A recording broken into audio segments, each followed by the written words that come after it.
Hi all, welcome to exam by NMMS super league. Okay, NMMS super ലീഗിൽ എല്ലാവരും നന്നായി പഠിക്കുന്നുണ്ട്, അല്ലെങ്കിൽ എല്ലാവരും നന്നായി പ്രിപ്പറേഷനൊക്കെ നന്നായി കൊണ്ടുപോകുന്നുണ്ട് എന്ന് വിചാരിക്കുകയാണ്. നമ്മൾ ഈ ഒരു ഭാഗത്ത് ബയോളജിയിലുള്ള കുറച്ച് ഏരിയാസ് ആണ് നമ്മൾ നോക്കാൻ പോകുന്നത്. ഹെൽത്ത് ആൻഡ് ഡിസീസസ് അല്ലേ, നമ്മുടെ ആരോഗ്യം, അതുപോലെ തന്നെ ഡിസീസസ്, വൈറസ്, ബാക്ടീരിയ, ഫംഗസ്, ഇതിനെക്കുറിച്ചൊക്കെ നമ്മൾ പലപ്പോഴും കേട്ടിട്ടുണ്ട് അല്ലേ. അതിനെക്കുറിച്ചൊക്കെ എങ്ങനെയൊക്കെയാണ് ചോദ്യങ്ങൾ വരിക, കഴിഞ്ഞ വർഷങ്ങളിലൊക്കെ ഏത് രൂപത്തിലാണ് ചോദ്യം വന്നിട്ടുള്ളത് എന്നുള്ളതാണ് നമ്മൾ ഇവിടെ നോക്കാൻ പോകുന്നത്. നിങ്ങളുടെ കയ്യിൽ നോട്ട് വേണം അല്ലേ, നമ്മുടെ NMMS സൂപ്പർ ലീഗിന് വേണ്ടി നിങ്ങളൊരു നോട്ട് കൈ ഉണ്ടാവും നിങ്ങളുടെ കയ്യിൽ എന്നാണ് വിചാരിക്കുന്നത്. അതിൽ എന്ത് ചെയ്യുക, ഓരോ കാര്യങ്ങളും നോട്ട് ചെയ്ത് അറിയാത്ത കാര്യങ്ങൾ എഴുതി വെച്ച് കോളം വരക്കേണ്ടടുത്ത് കോളം, ടേബിൾ വരക്കേണ്ടടുത്ത് ടേബിളൊക്കെ വരച്ച് കൃത്യമായി പ്രിപ്പയർ ചെയ്ത് തന്നെ പോവുക. അതേപോലെ തന്നെ പ്രത്യേകം പറയാണ്, നമ്മുടെ NMMSന്റെ ഗ്രൂപ്പിലേക്ക് ജോയിൻ ചെയ്താൽ മാത്രമേ നമുക്ക് മോക്ക് ടെസ്റ്റുകളിലേക്കൊക്കെ അറ്റൻഡ് ചെയ്യാൻ പറ്റുള്ളൂ. അതേപോലെ തന്നെ ലൈവുകളും മെൻറ്റികളൊക്കെ ഉള്ളത് അറിയണമെന്നുണ്ടെങ്കിൽ നിങ്ങൾ ഗ്രൂപ്പിൽ ജോയിൻ ചെയ്യണം. നമ്മുടെ ഡിസ്ക്രിപ്ഷനിൽ എന്തുണ്ട്, അതിൻ്റെ ഗ്രൂപ്പിൽ ജോയിൻ ചെയ്യാനുള്ള ലിങ്ക് കൊടുത്തിട്ടുണ്ട്. ഓക്കെ, അപ്പോൾ എല്ലാവരും ഗ്രൂപ്പിൽ ജോയിൻ ചെയ്യാം. അപ്പോൾ എനിവേ നമുക്ക് എന്ത് ചെയ്യാം, ഒന്നാമത്തെ ഒരു ചോദ്യത്തിലേക്ക് പോകാം. Any deviation in the harmonious functioning of the human body is termed as. മനുഷ്യ ശരീരത്തിന്റെ സാധാരണ പ്രവർത്തനത്തിൽ വരുന്ന വ്യതിയാനത്തിന് എന്താ പേര് പറയാം? സാധാരണ രൂപത്തിലുള്ള ഒരു പ്രവർത്തനം, നോർമൽ ഫംഗ്ഷനിങ് ഉണ്ട് അല്ലെ, ഹാർമോണിയസ് ഫംഗ്ഷനിങ് ഉണ്ട്. അതിലെന്തെങ്കിലും പ്രശ്നം വന്നാൽ ദാറ്റ് ഈസ് ഡിസീസ് അല്ലെ, അതാണ് രോഗം എന്ന് പറയാം. So option D is the correct answer അല്ലെ, അതിനാണ് നമ്മൾ രോഗം എന്ന് പറയാം. നോർമലി നമ്മളിങ്ങനെ ജീവിച്ചു പോകുന്നുണ്ട്, അതിലെന്തെങ്കിലും ഇപ്പൊ കണ്ണ്, നോർമലി കണ്ണിന് ഒരു ഫംഗ്ഷൻ ഉണ്ട്, അതിന് ഹാർമോണിയസ് ആയിട്ട് അതിങ്ങനെ പോകുന്നുണ്ട്. ആ കണ്ണിന് കാഴ്ച കുറഞ്ഞാൽ അതൊരു പ്രശ്നമാണ് അല്ലേ, ഹാർമോണിയസ് ആയിട്ടുള്ള നേച്ചറിന് വിരുദ്ധമാണ്. അപ്പോൾ അതിന് നമ്മൾ കണ്ണിൻ്റെ രോഗം എന്ന് പറയും, ഡിസീസ് എന്ന് പറയും. അങ്ങനെ എവിടെയാണെങ്കിലും എന്തെങ്കിലും ആ ഹാർമോണിയസ് ഫംഗ്ഷൻ അല്ലെങ്കിൽ സാധാരണ രീതിയിലുള്ള ഒരു ഫംഗ്ഷൻ എന്തെങ്കിലും പ്രശ്നം പറ്റുകയാണെങ്കിൽ അതിനാണ് നമ്മൾ രോഗം അഥവാ ഡിസീസ് എന്ന് പറയുന്നത്. Right. Okay, next question. Which of the following is or are infectious diseases? താഴെ പറയുന്നവയിൽ ഏതാണ് പകർച്ചവ്യാധി അല്ലെങ്കിൽ വ്യാധികൾ ഏതാണ്? ടൈഫോയിഡ് പകർച്ചവ്യാധിയാണോ? ആണ് അല്ലെ. ചിക്കൻ ബോക്സ് ആണോ? ആണ്. കോമൺ കോൾഡ് ആണോ? അതൊക്കെ എന്താണ്, ഒരു കമ്മ്യൂണിക്കബിൾ അല്ലെങ്കിൽ ഈ ഇൻഫെക്ഷ്യസ് ആയിട്ടുള്ള ഡിസീസ് ആണ് അല്ലെ, ഇൻഫെക്ഷ്യസ് ആയിട്ടുള്ള ഡിസീസ് ആണ്. So all of the above, മുകളിൽ പറഞ്ഞവയെല്ലാം, ടൈഫോയിഡും ചിക്കൻ ബോക്സും ജലദോഷവും എല്ലാം ഈ രൂപത്തിൽ പകർച്ചവ്യാധി ആയിട്ടുള്ള ഒരു കാര്യം തന്നെയാണ്. ഇനി the causal organism of chicken pox, chicken ബോക്സിന് കാരണമാകുന്ന ജീവി ഏതാണെന്നാണ് ചോദ്യം. വൈറസ്, പ്രോട്ടോസോൻ, ബാക്ടീരിയം, ബ്രൗൺ ആൽഗെ എന്ന് കൊടുത്തിട്ടുണ്ട്. നമുക്കറിയാം ചിക്കൻ ബോക്സ് എന്ന് പറയുന്നത് എന്താണ്, ഒരു വൈറൽ ഡിസീസ് ആണ് അല്ലെ. So virus, option A is the correct answer, virus ആണ്. അപ്പൊ ഇതിൽ മനസ്സിലാക്കേണ്ട ഒരു കാര്യം എന്താ വെച്ചാൽ, നമുക്ക് കോമൺ ആയിട്ടുള്ള വൈറൽ, ബാക്ടീരിയൽ, ഫംഗൽ ഡിസീസസ് ഒക്കെ നമുക്ക് എന്ത് ചെയ്യണം, ഏകദേശമൊക്കെ അറിയണം. എല്ലാ രോഗത്തുള്ള മുഴുവൻ രോഗങ്ങളും അത് വൈറസ് ആണോ ബാക്ടീരിയ ആണോ എന്നുള്ളത് നമ്മൾ പഠിച്ചു തീരൂല അല്ലേ. പക്ഷെ കോമൺ ആയിട്ടുള്ള ചിക്കൻ ബോക്സ്, ടൈഫോയിഡ്, അങ്ങനെയൊക്കെയുള്ള കോമൺ ആയിട്ടുള്ള ഡിസീസസ് ആരാണ് കോസ് ചെയ്യുന്നത് എന്നുള്ളത് നമ്മൾ എന്ത് ചെയ്യണം, മനസ്സിലാക്കണം. ഇനി അടുത്ത അതേ ചോദ്യം അല്ലെ, അതേപോലത്തെ ഒരു ചോദ്യമാണ്. Which of the following disease is not caused by viruses? ഇത് എഴുതണമെന്നുണ്ടെങ്കിലും എന്ത് ചെയ്യണം, നേരത്തെ പറഞ്ഞതുപോലെ വൈറസ് ഏതാണ്, ബാക്ടീരിയ ഏതാണ്, കോമൺ ആയിട്ടുള്ള കാര്യങ്ങളൊക്കെ നമ്മൾ അറിയണം അല്ലെ. താഴെ പറയുന്നവയിൽ ഏത് രോഗമാണ് വൈറസുകൾ മൂലം ഉണ്ടാകാത്തത് എന്നുള്ളതാണ്. ടൈഫോയിഡ്, പോളിയോ വൈറസ് ആണോ? യെസ്, പോളിയോ വൈറസ് ആണ് പോളിയോ കോസ് ചെയ്യുന്നത്. ചിക്കൻ ബോക്സ് നേരത്തെ നമ്മൾ പറഞ്ഞു, പിന്നെ വൈറസ് ആണ്. ജലദോഷം അതായത് കോമൺ കോൾഡ്, അതും വൈറസ് ആണ്. ഇതിലുള്ള അല്ലാത്തത് ടൈഫോയിഡ് ആണ് അല്ലെ. ടൈഫോയിഡ് ഒരു ബാക്ടീരിയൽ ഡിസീസ് ആണ് ടൈഫോയിഡ് എന്ന് പറയുന്നത്. So option A is the correct answer. നേരത്തെ പറഞ്ഞതുപോലെ നിങ്ങളിപ്പം രണ്ട് കാര്യങ്ങളാണ് എഴുതേണ്ടത്. ഒന്ന്, എങ്ങനെയാണ് ട്രാൻസ്മിറ്റ് ചെയ്യുന്നത്, ഒരു രോഗം എങ്ങനെയാണ് പകരുന്നത്. അത് വായുവിലൂടെ പകരുന്ന എയർബോൺ ഡിസീസസ് ഉണ്ടാവാം, അല്ലെങ്കിൽ വെള്ളത്തിലൂടെ പകരുന്നുണ്ടാവാം, അങ്ങനെ ടച്ച് ചെയ്തിട്ട് അങ്ങനെയൊക്കെ പല രൂപത്തിൽ പകരുന്നുണ്ടാവാം. എങ്ങനെ പകരുന്നു എന്നുള്ളത് എന്താ ഈ ഒരു പക്ഷെ ചോദിച്ചേക്കാം അല്ലെ, പല രൂപത്തിൽ ചോദിച്ചേക്കാം. അതേപോലെ തന്നെ വൈറൽ, ബാക്ടീരിയൽ, ഫംഗൽ ഡിസീസസ് എന്ന രൂപത്തിലും. അപ്പം നിങ്ങൾക്ക് ഈ ഒരു ഭാഗങ്ങളൊന്ന് എഴുതി വെക്കുക നിങ്ങളുടെ ഒരു നോട്ടിൽ. ഈ ഭാഗങ്ങൾ ഇത് എങ്ങനെ വേണമെങ്കിലും ചോദ്യം ചോദിക്കാം അല്ലേ. ഇതിലേതാണ് വായുവിലൂടെ പകരുന്ന, അതായത് എയർ ബോൺ ഡിസീസസ് ഏതൊക്കെയാണ്, വാട്ടർ ബോൺ ഡിസീസസ് ഏതൊക്കെയാണ്, അല്ലെങ്കിൽ വാട്ടർ ബോൺ ഡിസീസ് അല്ലാത്തത് ഏതാണ്, അങ്ങനെയൊക്കെ ചോദ്യം വരാം അല്ലേ. അപ്പോൾ വളരെ കോമൺ ആയിട്ടുള്ളതാണ് ഇവിടെ കൊടുത്തിട്ടുള്ളത്, കോമൺ കോൾഡ് അല്ലേ. കോമൺ കോൾഡ് എയർ അല്ലെങ്കിൽ കോണ്ടാക്ട് വഴി ആണ് അത് കോസ് ചെയ്യുന്നത്. റൈനോ വൈറസ് ആണ് അല്ലേ, റൈനോ വൈറസ് ആണ്. റേബീസ് അതെന്താണ്, ഒന്നുകിൽ കോണ്ടാക്ട് അല്ലെങ്കിൽ ഇൻഫെക്റ്റഡ് ആനിമൽ വഴിയാണ്. റേബീസ് ലിസ വൈറസ് ആണ് ഇത് കോസ് ചെയ്യുന്നത്. മംസ് വീണ്ടും അതൊരു വൈറൽ ഡിസീസാണ്. എയർ അല്ലെങ്കിൽ കോണ്ടാക്ട് വഴിയാണ് മംസ് പകരുക, അത് പാരാമിക്സോ വൈറസ് ആണ് കോസ് ചെയ്യുന്നത്. ഡെങ്കി ഫീവർ ഒരു മൊസ്കിറ്റോ ബോൺ ഡിസീസ് ആണ് അല്ലേ, ഇത് ഒന്ന് മനസ്സിലാക്കി വെക്കാം. മൊസ്കിറ്റോ ബോൺ ഡിസീസ് ആണ്, ഡെങ്കി വൈറസ് ആണ് കോസ് ചെയ്യുന്നത്. എയ്ഡ്സ് ഒബ്വിയസ്ലി നമുക്കറിയാം ഒരു സെക്ഷലി ട്രാൻസ്മിറ്റഡ് ഡിസീസ് ആണ്, കോണ്ടാക്ട് ആണ് അല്ലേ, സെക്ഷൽ കോണ്ടാക്ട് ആണ്. HIV human immuno deficiency virus ആണ് അത് കോസ് ചെയ്യുന്നത്. COVID-19 അല്ലെ, COVID-19 നമുക്ക് എല്ലാവർക്കും അറിയാം എയർ അല്ലെങ്കിൽ കോണ്ടാക്ട് വഴിയാണ് കൊറോണ വൈറസ് ആണ് അത് കോസ് ചെയ്യുന്നത്. ചിക്കൻ പോക്സ് അല്ലെ, ചിക്കൻ പോക്സ് എയർ അല്ലെങ്കിൽ കോണ്ടാക്ട് വഴിയാണ്. വെരിസെല്ല സൂസ്റ്റർ വൈറസ് ആണ് അത് കോസ് ചെയ്യുന്നത് അല്ലെ, VZV നമ്മൾ വെരിസെല്ല സൂസ്റ്റർ. ഓക്കെ, അപ്പൊ ഇങ്ങനെയുള്ള വൈറസ് കോസ് ചെയ്യുന്ന ഡിസീസസ് നമ്മൾ എഴുതി വെക്കുക. അപ്പൊ ഇതിൽ 2 കാര്യങ്ങളുള്ളത്. വൈറസ് കോസ് ചെയ്യുന്ന ഡിസീസസ് ആണ് ഇതെല്ലാം. അപ്പം വൈറൽ ഡിസീസസ് എന്ന ഹെഡിങ് എഴുതിയിട്ട് ഇതൊക്കെ നമുക്ക് കൃത്യമായി മനസ്സിലാക്കി വെക്കുക. ഇത് നമ്മൾ പഠിച്ചു കഴിഞ്ഞാൽ, അതായത് ഇതൊക്കെ കോമൺ ആയിട്ടുള്ള വൈറൽ ഡിസീസസ് ആണ്. ഇത് കഴിഞ്ഞാൽ പിന്നെ അത് എങ്ങനെയാണ് പകരുന്നത് എന്നുള്ളത് കൂടി പഠിച്ചാൽ നമുക്ക് കുറച്ചും കൂടി സേഫാണ് അല്ലെ. NMS ഒരു പക്ഷേ അതും ചോദിച്ചേക്കാം, ഉറപ്പില്ല. പക്ഷേ ഈ ഭാഗം വളരെ ഇമ്പോർട്ടൻ്റ് ആണ്. വൈറൽ ഡിസീസസ് ഏതൊക്കെയാണ്? Common called, rabies, moms, dengue, അതുപോലെ തന്നെ എയ്ഡ്സ്, COVID-19, ചിക്കൻ പോക്സ്, ഇങ്ങനെയുള്ള വളരെ കോമൺ ആയിട്ടുള്ള വൈറൽ ഡിസീസസ് നമ്മൾ എന്ത് ചെയ്യണം? മനസ്സിലാക്കി വെക്കണം. നെക്സ്റ്റ് വൺ ബാക്ടീരിയ അല്ലെ. ബാക്ടീരിയൽ ഡിസീസസ് ഏതൊക്കെയാണ്? Cholera, typhoid, tuberculosis, diphtheria, syphilis, ഇതൊക്കെ സ്ഥിരമായി വരുന്ന ബാക്ടീരിയൽ ഡിസീസസ് ആണ്. NMS പിന്നെ എക്സാമിനടക്കം സ്ഥിരമായി which of these is not a bacterial disease, which of these is a bacterial disease എന്നൊക്കെ പറഞ്ഞുകൊണ്ട് സ്ഥിരമായി വരുന്ന കുറച്ചെണ്ണമാണ്. വൈറൽ ഡിസീസിൻ്റെ കേസിലാണെങ്കിൽ സ്ഥിരമായി വരുന്നതാണ് ഈ മംസും, റേബീസും, കോമൺ കോൾഡും ഒക്കെ. അപ്പം അതേപോലെ തന്നെയാണ് സ്ഥിരമായി വരുന്ന ബാക്ടീരിയൽ ഡിസീസസ് ആണ് നമ്മളൊന്ന് ജസ്റ്റ് ലിസ്റ്റ് ചെയ്തതാണ്. ഇതിൻ്റെ അർത്ഥം ഇത് മാത്രമാണ് വൈറൽ ഡിസീസ് എന്നല്ല കേട്ടോ. ഇതല്ലാത്ത വൈറൽ ഡിസീസസ് ഉണ്ടാവും. നിങ്ങൾ പിന്നെ എവിടെയെങ്കിലും ശ്രദ്ധിക്കുകയാണെങ്കിൽ അതുകൂടി നിങ്ങളുടെ ലിസ്റ്റിൽ താഴെ എഴുതി ചേർക്കുക. ഓക്കെ, അതേപോലെ തന്നെ ഇത് മാത്രമുള്ള ബാക്ടീരിയൽ ഡിസീസസ്, ഇതിൻ്റെ കൂടെ നിങ്ങൾ ബാക്കി കാണുന്ന ബാക്ടീരിയൽ ഡിസീസസ് ഒക്കെ എന്ത് ചെയ്യാം? അതിൻ്റെ കൂടെ എഴുതി വെക്കുക. വളരെ കോമൺ ആയിട്ടുള്ളതാണ് കോളറ, അതുപോലെ തന്നെ ടൈഫോയിഡ്, ട്യൂബർകുലോസിസ്, ഡിഫ്തീരിയ, സിഫിലിസ് ഒക്കെ അല്ലെ. കോളറ എങ്ങനെ പകരുന്നത്? വാട്ടർ, പ്രധാനമായിട്ടും വാട്ടർ അല്ലെങ്കിൽ ഫുഡ് വഴിയാണ്. വിബ്രിയോ കോളറ എന്ന് പറയുന്ന വൈറസ് ബാക്ടീരിയ ആണ്.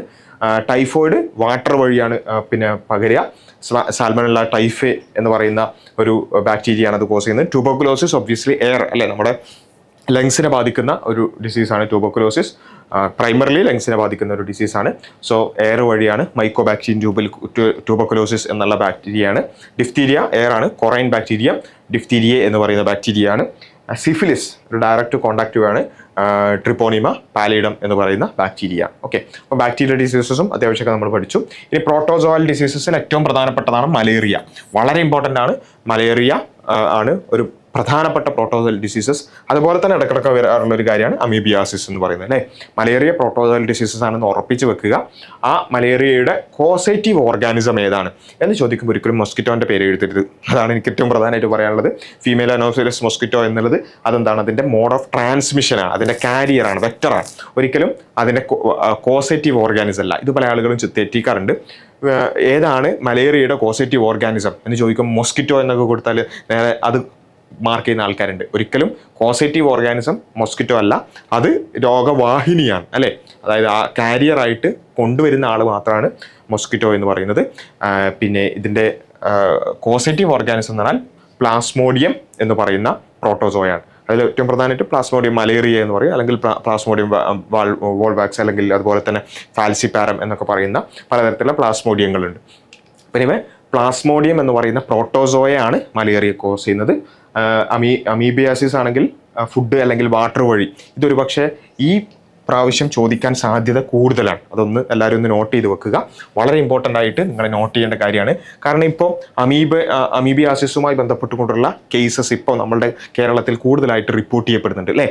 അപ്പം അതുകൊണ്ട് ഈ NMSന് ഒരു പക്ഷേ അത് ഉള്ളത് കൊണ്ട് അത് കൂടുതൽ ചോദിക്കാൻ സാധ്യതയുണ്ട്. കാരണം വാട്ടർ വഴി, അതുപോലെ തന്നെ ഫുഡ് വഴിയൊക്കെ, അല്ലെങ്കിൽ പ്രധാനമായിട്ടും വാട്ടർ വഴി നമ്മൾ പിന്നെ ഏതെങ്കിലും വാട്ടർ ബോഡീസിൽ പോയി കുളിക്കുക അല്ലെങ്കിൽ അങ്ങനെയൊക്കെ ചെയ്യുക, അല്ലെങ്കിൽ നമ്മുടെ മൂക്കിലൂടെ വെള്ളം കയറുക, അതിൻ്റെയൊക്കെ പേരിൽ അമീബിയാസിസ് പകരുന്ന, അത് ബ്രെയിനിനെ അടക്കം ബാധിച്ച് മരണം വരെ റിപ്പോർട്ട് ചെയ്തിട്ടുള്ള ഒരു സാഹചര്യം ഇപ്പം ഉണ്ട്.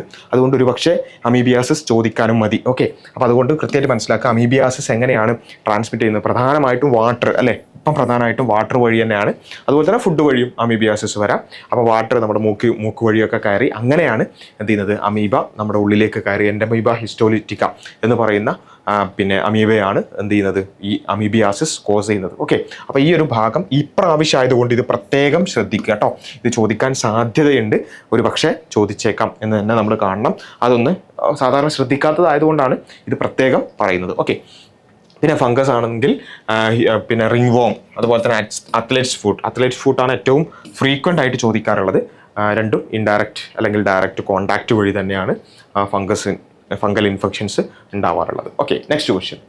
Adulteration of dal with kesari dal mainly causes. പരിപ്പിൽ കേസരി പരിപ്പ് ചേർക്കുന്നത് പ്രധാനമായും എന്ത് രോഗാവസ്ഥക്ക് കാരണമാകും അല്ലേ? അഡൾട്രേഷൻ ആണ്, നമ്മൾ പഠിച്ചിട്ടുണ്ട്. അത് എന്ത് രോഗമാണ് ഉണ്ടാക്കുക? ഡയബറ്റിസ്, പ്രമേഹമാണോ? ലിവർ ഡിസീസ്, കരൾ രോഗങ്ങളാണോ? ഹാർട്ട് അറ്റാക്ക്, പിന്നെ ഹൃദയാഘാതമാണോ? പാരാലിസിസ്, അതായത് നാഡീസ്തംഭനമാണോ? നമുക്കറിയാം പാരാലിസിസ് ആണ് കോസ് ചെയ്യുക, നാഡീസ്തംഭനം കോസ് ചെയ്യും അല്ലേ? Adulteration of dal with kesari dal അല്ലേ is known to cause neurological disorder called lathyrism and primarily leads to paralysis of the lower limbs. നമ്മുടെ കാലുകൾ അല്ലെ, ലോവർ ലിംസ് പാരാലിസിസ് ആവാൻ, നാഡീസ്തംഭനം സംഭവിക്കാനാണ് അത് കാരണമാവുക. ഡെഫിഷ്യൻസി ഓഫ് വിറ്റാമിൻ എ പ്രധാനമായിട്ട് സ്കേർബി ആണോ? അല്ല. സ്കേർബി ഏതായിരുന്നു? സ്കേർബി ഏതാ? സി അല്ലെ, വിറ്റാമിൻ സി ആണ്. ഇനി റിക്കറ്റ്സ് ആണോ? അല്ല. റിക്കറ്റ്സ് വിറ്റാമിൻ ഡി ആണ്. നൈറ്റ് ബ്ലൈൻഡ്നെസ് ആണോ? യെസ്, നൈറ്റ് ബ്ലൈൻഡ്നെസ് ആണ് വിറ്റാമിൻ എ, അതാണ് ചോദിച്ചിട്ടുള്ളത്. ബെറിബറി അല്ല, വിറ്റാമിൻ ബി ആണ് ബെറിബറി അല്ലേ? അപ്പോൾ ഇതൊക്കെ നമ്മളൊന്ന് മനസ്സിലാക്കി വെക്കുക. ഇതുപോലെയുള്ള ഈ ഡെഫിഷ്യൻസി ഡിസീസസ് ഒരു പക്ഷേ ചോദിച്ചേക്കാം. Vitamin A, night blindness, vitamin B, mouth sauce, പിന്നെ അതേപോലെ തന്നെ പല വിറ്റാമിൻ ബിക്ക് ഒരുപാടുണ്ട്. മൗത്ത് സോസ് ഉണ്ട്, ബെറിബറി ഉണ്ട്, അതേപോലെ തന്നെ ഒരുപാട് ടൈപ്പ് ഓഫ് വിറ്റാമിൻ ബി ഉണ്ട് അല്ലേ? B1 B2 എന്നൊക്കെ പറഞ്ഞിട്ടുള്ള ആ ഒരു കോംപ്ലക്സ് പലതുണ്ട്. വിറ്റാമിൻ സി സ്കേർവി ഉണ്ട്, അതുപോലെ തന്നെ വിറ്റാമിൻ ഡി റിക്കറ്റ്സ് ഉണ്ട്. അയൺ ഡെഫിഷ്യൻസി കാരണം അനീമിയ ഏറ്റവും പ്രധാനമായിട്ടുണ്ടാവും അല്ലേ? ഒരു വിളർച്ച എന്നൊക്കെ നമ്മൾ പറയുന്ന അനീമിയ ഉണ്ടാവും. അയഡിൻ ഗോയിറ്റർ അല്ലേ? നമ്മുടെ ഇവിടെ ഇങ്ങനെ വലുതായിട്ടുള്ള ആ ഒരു ഗോയിറ്റർ അയഡിൻ ഡെഫിഷ്യൻസി കാരണം ഉണ്ടാകും. Which of the following is A fat soluble vitamin? ഇതൊക്കെ ഒരു പക്ഷേ ചോദിക്കാൻ സാധ്യതയുള്ളതാണ്. താഴെ പറയുന്ന ഏതാണ് കൊഴുപ്പിൽ ലയിക്കുന്ന വിറ്റാമിൻ എന്നുള്ളതാണ്. നമുക്കറിയാം കൊഴുപ്പിൽ ലയിക്കുന്ന വിറ്റാമിനുകൾ ADEK, ഈ വിറ്റാമിനുകളാണ് കൊഴുപ്പിൽ ലയിക്കുന്നത്. അഡക് എന്നൊക്കെ വേണമെങ്കിൽ പറയാം. സോ അഡക്കിൽപ്പെട്ട വിറ്റാമിൻ ഡി ആണ് ഇതിലുള്ളത്. അപ്പോൾ നമ്മൾ മനസ്സിലാക്കുക, വാട്ടർ സോലുബിൾ വൈറ്റമിൻസ് ആണ് വിറ്റാമിൻ ബിയും സിയും. ബാക്കിയുള്ളത് അഡക് ADEK എന്നുള്ളത് ഫാറ്റ് സോലുബിൾ വിറ്റാമിൻ ആണ്. ഓക്കെ, ഫാറ്റ് സോലുബിൾ വൈറ്റമിൻസ് ആണ് അഡക് എന്ന് പറയുന്നത്. വാട്ടർ സോലുബിൾ വൈറ്റമിൻസ് ആണ് ബി ആൻഡ് സി എന്ന് പറയുന്നത്. ഇതെല്ലാവരും ഒന്ന് നോട്ട് ചെയ്ത് വെക്കുക, ഇതൊരു പക്ഷേ ചോദിക്കാൻ സാധ്യതയുണ്ട്. Next, which of these food is a rich source of vitamin C? Vitamin സിയുടെ ഒരു റിച്ച് സോഴ്സ് ഏതാണെന്നാണ് ചോദിച്ചിട്ടുള്ളത്. Carrot, orange, milk, egg. നമുക്കറിയാം ഓറഞ്ച് ആണ് വളരെ റിച്ച് സോഴ്സ് ആയിട്ടുള്ള വൈറ്റമിൻ സിയുടെ റിച്ച് സോഴ്സ് എന്ന് പറയുന്നത്. സോ ഓപ്ഷൻ സി അല്ലേ? നമ്മൾ ഓരോന്നും കൊടുത്തിട്ടുണ്ട്. വൈറ്റമിൻ എയുടേത് സ്വീറ്റ് പൊട്ടാറ്റോ, ക്യാരറ്റ്, സ്പിനാച്ച്, അതുപോലെ തന്നെ കാലെ, അതൊക്കെ അതിനുള്ള എക്സാമ്പിൾസ് ആണ്. സി കൊടുത്തിട്ടുണ്ട്, ഓറഞ്ചസ്, സ്ട്രോബെറി, അങ്ങനെയൊക്കെ കൊടുത്തിട്ടുണ്ട്. അതുപോലെ തന്നെ ഡി ആണെങ്കിൽ സാൽമൺ മത്സ്യം അല്ലേ? പിന്നെ ഫിഷാണ്. അതേപോലെ തന്നെ സോയ മിൽക്ക്, അതുപോലെ തന്നെ എഗ് യോക്ക്, അതൊക്കെ ഡിയുടെ അത് ഏറ്റവും പ്രധാനമായിട്ട് സൺലൈറ്റ് ആണ് കേട്ടോ. ഏറ്റവും പ്രധാനമായിട്ട് സൺലൈറ്റ് ആണ്. ഇ ആണെങ്കിൽ almonds, sunflower seeds, hazel nuts ഒക്കെ വൈറ്റമിൻ ഇയുടെ റിച്ച് സോഴ്സ് ഉള്ളതാണ്.